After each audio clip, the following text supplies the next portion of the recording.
Ang susunod na programa ay rated PG. Patnubay at gabay ng magulang ay kailangan sa mga batang manonood. Kawawang mag-iina ko. Hindi ako pwede maging bulag. Mario, huwag ka mag-alala. Tutulungan ko sila. Ito lang meron ako. Nandyan yung address ng tinirahan niya doon. Sino pong maghahanap kay tatay? Pwede naman tayong lumapit sa OWA para matulungan nila tayo mahanap si Mario. Ma'am, ayos na. Napakadali talagang utuin ng babaeng yan. Kailangan maiuwi mo rito ang asawa mo. Hagilapin mo ang asawa mo doon sa Sabah kung nasan na siya lupalop ng daigdig. Wala daw pong Mario San Diego. Nagaling Pilipinas sa factory na yun. Hindi po kaya sa illegal na paraan nakarating ang asawa niyo? Alam mo ba, nininervyos ako kasi baka makahalata na sa atin si Amelia. Hindi mangyayari yun. Gusto kong kumpinsihin mo si Amelia na pumunta sa Sabah para hanapin si Mario. Isang linggo na ako dito. Wala naman nangyayari. Ang anak ko may sakit. Sinusumpong na eh. Gagawin ko. Amelia, tanggapin mo to. Pwede ko pa makausap si Amelia. Pwede bang tawagan natin siya? Gusto ko lang masigurado kung ayos lang ang kalagayan nila eh. Ako na mismong susundo sa mag-ina mo. Mapatunayan ko lang sa'yo yung totoong hangarin ko na matulungan ka.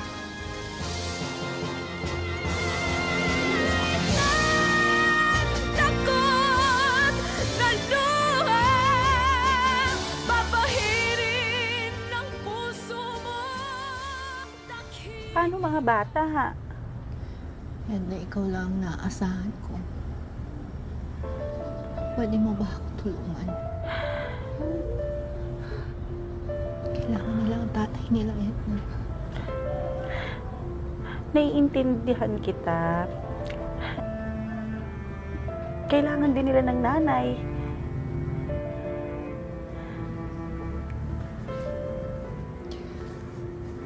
Kakayanan nila yan. Dahil kung hindi ako kikilos, wala nang ibang kikilos para kay Mario.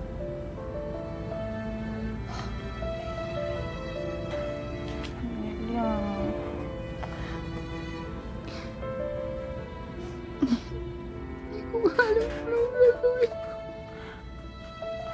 Parang kailangan ko magpakatagal.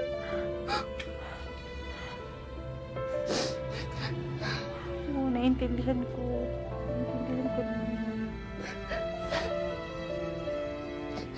Bahala ka na sa mga anak ko. Kung sakaling matuloy ako, Edna.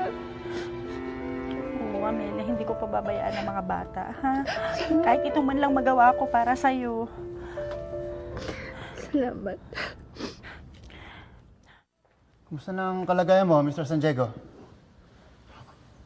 Maayos naman po, Dok. Maliban lang ho sa mata ko. I understand.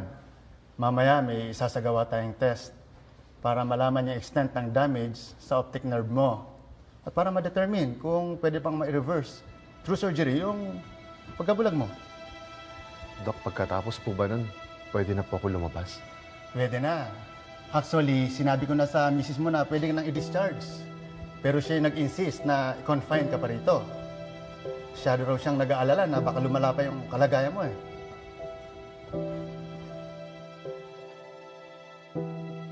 Balak mong hanapin si Mario sa Sabah? Yun po ang gusto ko. Kaya lang may problema po ako sa papeles. Hindi pa ako makakakuha kaagad. Alam mo, kaya nga ako nandito eh. Kasi alam mo ba, Amelia, may paraan dyan. Meron kasi akong kumare na may kakilala siya doon. Makakapaglayag ka ng walang papeles. Alam mo ba yon? At kung gusto mo, bukas na bukas din. Pwede niyo po ba ako pakilala sa kaibigan ninyo?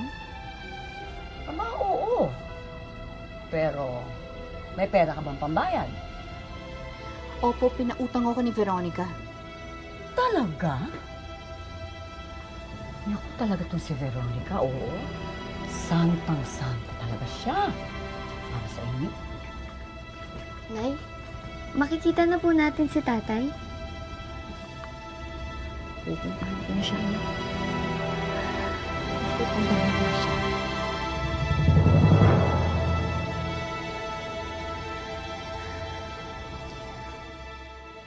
Lucing, mawawala na rin sa wakas si Amelia sa buhay ko. Hindi na sila magkikita ni Mario.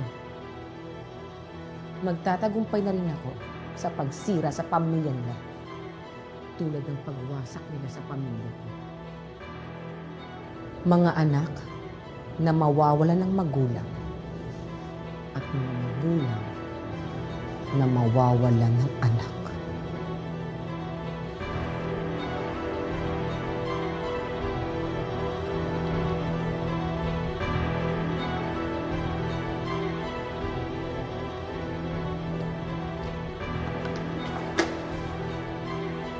Mario, anong ginagawa mo dyan? Ba't nakatayo ka? Aba, sinabi ko na sa'yo na huwag ka magpapagod. Halika ka muna.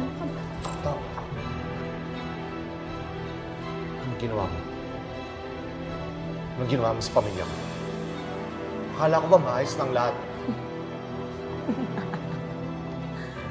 Akala mo ba ganun lang kadali ang lahat, ha, Mario? Ang daming nawala sa akin nang dahil sa'yo at sa kinikilala mong pamilya. Hindi ako papayag na basta na lang maagrabyado. Hindi!